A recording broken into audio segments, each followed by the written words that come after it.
Yes, good evening everybody. So, all of intermediate students, చాలా ద్వారా మిమ్మల్ని ఇలా యూట్యూబ్ ద్వారా కలుసుకుంటున్నాను. చాలా హ్యాపీగా ఉంది and thank you so much for spending your more valuable time to me. So actually letter writing అనేది మనకి సెకండ్ ఇయర్లో ఒక 5 months ఉంటుందండి. ఇది చాలా ఈజీగా ఉంటుంది. ఒకసారి మీరు అబ్జర్వ్ చేస్తే 5 months మీ చేతిలో ఈజీగా పెట్టేస్తుంది. ఈ క్లాస్ కంప్లీట్ అయ్యే లోపల మీరు ఏ ఫార్మాట్ని ఫాలో అవ్వాలి అనేది మీకు క్లారిటీ ఇచ్చేస్తారు. నైస్. లెటర్ రైటింగ్ అనేది ఇప్పుడు మనం ఫాలో అయ్యేది కాదు, గత పురాతన రోజుల నుంచి చాలామంది ఫాలో అవుతున్నారు. అయితే ఇప్పుడు మన మొబైల్స్కి యాప్స్ ఏ విధంగా అయితే డౌన్లోడ్ చేసుకొని వాటిని మళ్ళీ అప్డేట్ చేసుకుంటూ ఉంటామో ఆ విధంగానే లెటర్స్ని కూడా ఆ ఫార్మాట్స్ని అప్డేట్ చేసుకుంటూ వస్తున్నాం. అయితే ఏ ఫార్మాట్లో రాస్తే మనకు మంచి మార్క్స్ వస్తాయి, ఏ ఫార్మాట్లో రాయాలి అనేది ఇప్పుడు నేను చెప్తాను. సో ఇక్కడ ఏ రూల్స్ రెగ్యులేషన్స్ ఏం లేవండి. కొంచెం ఫోకస్ చేస్తే ఈజీగా ఈ క్లాస్ కంప్లీట్ అయిపోయే లోపల సెకండ్ ఇయర్ 5 months మీ చేతిలో ఉంటాయి. Yes, come to the point. So letter writing అంటే లెటర్ని రాయాలి. ఈ లెటర్స్ అనేవి 2 రకాలు ఉంటాయండి. సో ఒకటి ఫార్మల్ లెటర్స్, ఇంకోటి ఇన్ఫార్మల్ లెటర్స్.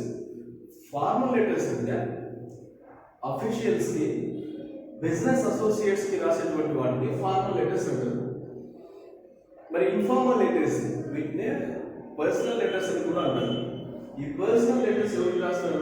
మనకి ఎవరైతే పర్సనల్ వాళ్ళు ఉంటారో అంటే ఫ్యామిలీ మెంబర్స్, ఫ్రెండ్స్, రిలేటివ్స్, ఇలాంటి వాళ్ళందరికీ రాసేటువంటి లెటర్స్ని పర్సనల్ లెటర్స్ లేదా ఇన్ఫార్మల్ లెటర్స్ అని అంటారు.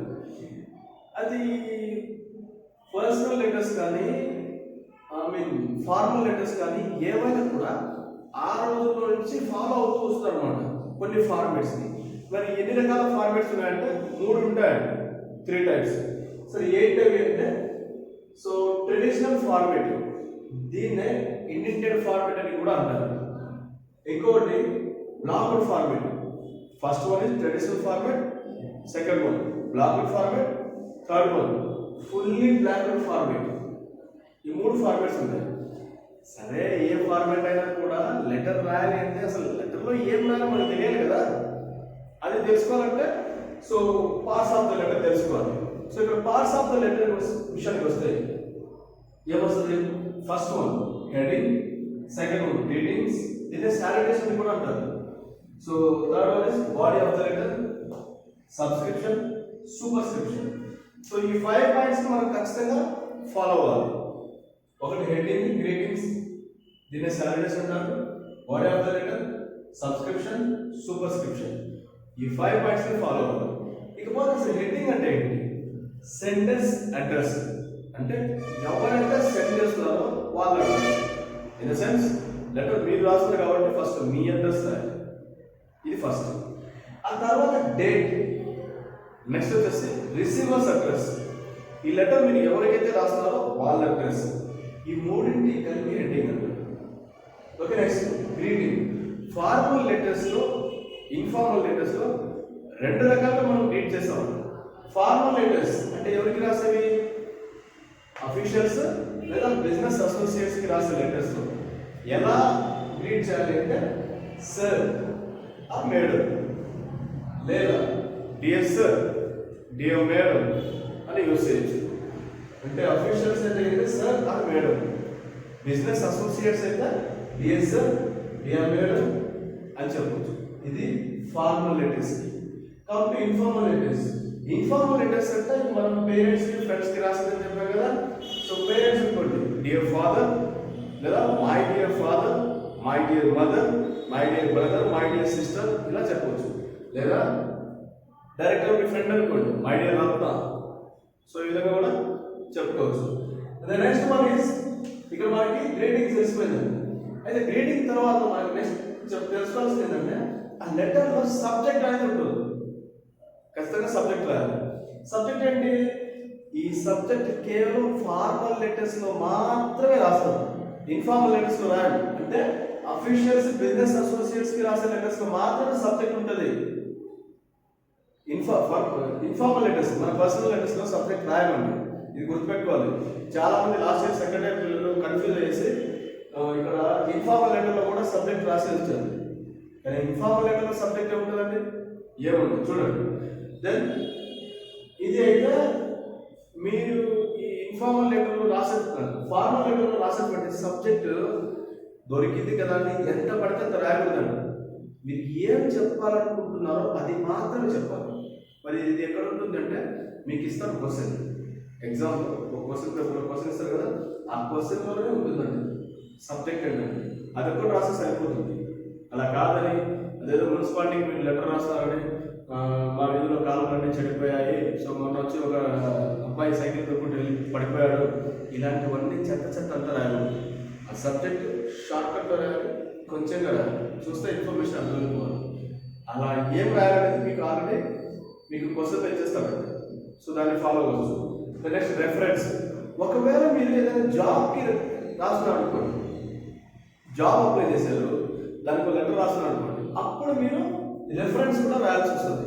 మిమ్మల్ని ఎవరు రెఫర్ చేశారు, సో ఆన్సో పర్సన్ నాకు రెఫర్ చేశారని చెప్పవచ్చు, లేదా ఈ విషయం నాకు సో ఆన్సో పేపర్ నుంచి నేను తీసుకున్నానని చెప్పవచ్చు, అది రెఫరెన్స్. అయితే ఇకపోతే next body of the letter. Body of the లెటర్లో వచ్చేసి మనం మెయిన్ 3 విషయాలు గుర్తుపెట్టుకోవాలి. ఒకటి beginning, 2 main content, 3 ending. Beginning అంటే ఏంటి? ఇక్కడ మెయిన్గా మీరు పరిచయం చేయాల్సింది 2 విషయాలు. బిగినింగ్లో అసలు మీరు ఎవరు, మీరు దేని గురించి చెప్తున్నారు అంటే your self, purpose of writing letter, ఈ 2 విషయాలు చెప్పాలి. తర్వాత main content, details of the matter, మీరు దేని గురించి అయితే చెప్పాలని అనుకుంటున్నారో, దేని గురించి అయితే కంప్లైంట్ చేయాలనుకుంటున్నారో, లేదా మీ పేరెంట్స్కి ఏమైతే చెప్పాలనుకుంటున్నారో అది. ఓకే, నెక్స్ట్ ఎండింగ్, ఫైనల్గా. సో లెటర్ని మీరు కన్క్లూడ్ చేసేస్తారు, ఫైనల్గా చెప్పేస్తున్నారు. అలా కన్క్లూడ్ చేస్తూ లాస్ట్ ఏం చెప్పాలి అంటే మీరు ఏమైతే వాళ్ళ నుంచి ఎక్స్పెక్ట్ చేస్తున్నారో, ఏ పని అయితే మీరు ఎక్స్పెక్ట్ చేస్తున్నారో దాని గురించి చెప్తూ కన్క్లూడ్ చేయాలి. ఇక్కడ మీరు ఖచ్చితంగా ఒక విషయం గుర్తుపెట్టుకోండి, మీరు రాసే పర్సనల్ లెటర్స్లో ఖచ్చితంగా మీరు మాత్రం ఈ సబ్జెక్ట్ కానీ రెఫరెన్స్ కానీ రాయకూడదు. అర్థమవుతుందా? సో అక్కడ ఎండింగ్ అనేది మనం ఖచ్చితంగా చెప్పాలి. మనం ఎవరికైతే రాస్తున్నామో వాళ్ళ నుంచి ఏం ఎక్స్పెక్ట్ చేసి రాస్తున్నామో అది చెప్తూ ఎండింగ్ చేసేయాలి. అందరితో బాడీ ఆఫ్ ద లెటర్ అయిపోతుంది. Next subscription. ఓకే, సారీ చిన్న డిస్టర్బెన్స్ అంటే. సో నెక్స్ట్ సబ్స్క్రిప్షన్ వచ్చేసి అసలు సబ్స్క్రిప్షన్ ఏంటి? లీవ్ టేకింగ్ అనమాట. ఇది సబ్స్క్రిప్షన్ మనము ఏ విధంగా చెప్తామంటే, ఒకవేళ అఫీషియల్స్ కానీ బిజినెస్ దానికి అయితే మనం రాసేటువంటి లెటర్ అఫీషియల్స్ కానీ లేదా బిజినెస్ దానికి అయితే యువర్స్ ఫెయిత్ఫుల్లీ అని యూజ్ చేయాలి. యువర్స్ ఫెయిత్ఫుల్లీ అంటే ఒకవేళ ప్రిన్సిపాల్కి కానీ హెడ్ మాస్టర్కి కానీ టీచర్స్కి కానీ రాస్తే యువర్స్ ఒబీడియంట్లీ అని చెప్పవచ్చు. Yours obediently. బిజినెస్ పర్సన్ అదే అఫీషియల్స్ బిజినెస్ పర్సనాలిటీస్కి అయితే యువర్స్ ఫెయిత్ఫుల్లీ. అంటే టీచర్స్ కానీ హెడ్ మాస్టర్ కానీ ప్రిన్సిపల్ కానీ అయితే యువర్స్ ఒబీడియంట్లీ.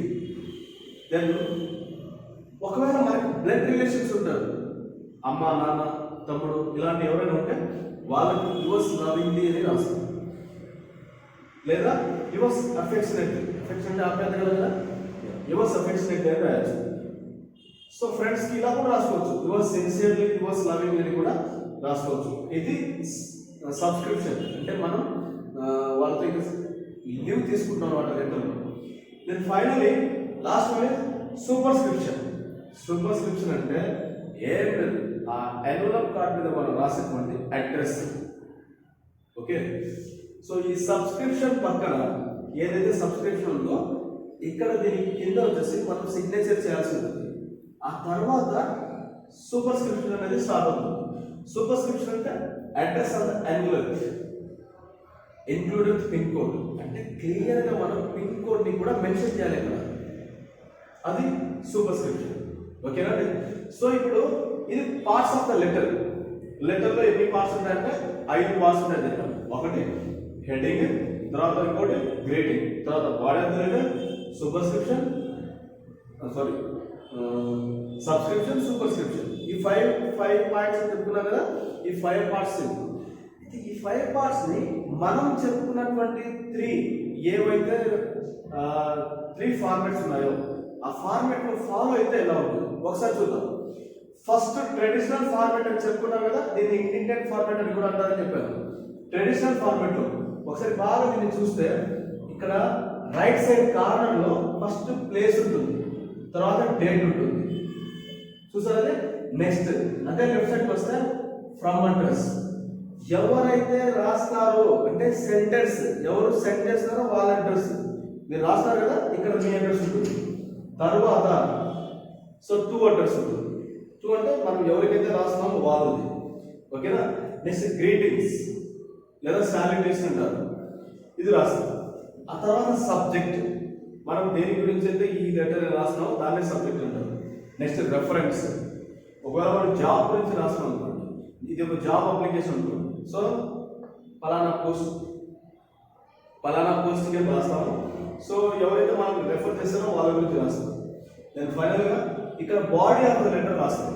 సో ఎవరికి రాస్తున్నారు ఏంటి, ఒక బిగినింగ్, మీరు ఎవరు ఏంటి అనేది బిగినింగ్ చేసి అంటే అందులో డీటెయిల్స్ ఆఫ్ ద మ్యాటర్ గురించి చేసేసి ఫైనల్గా మీరు ఏం ఎక్స్పెక్ట్ చేస్తున్నారో ఆ ఎక్స్పెక్టేషన్ చెప్పి ఎండ్ చేసేస్తారు.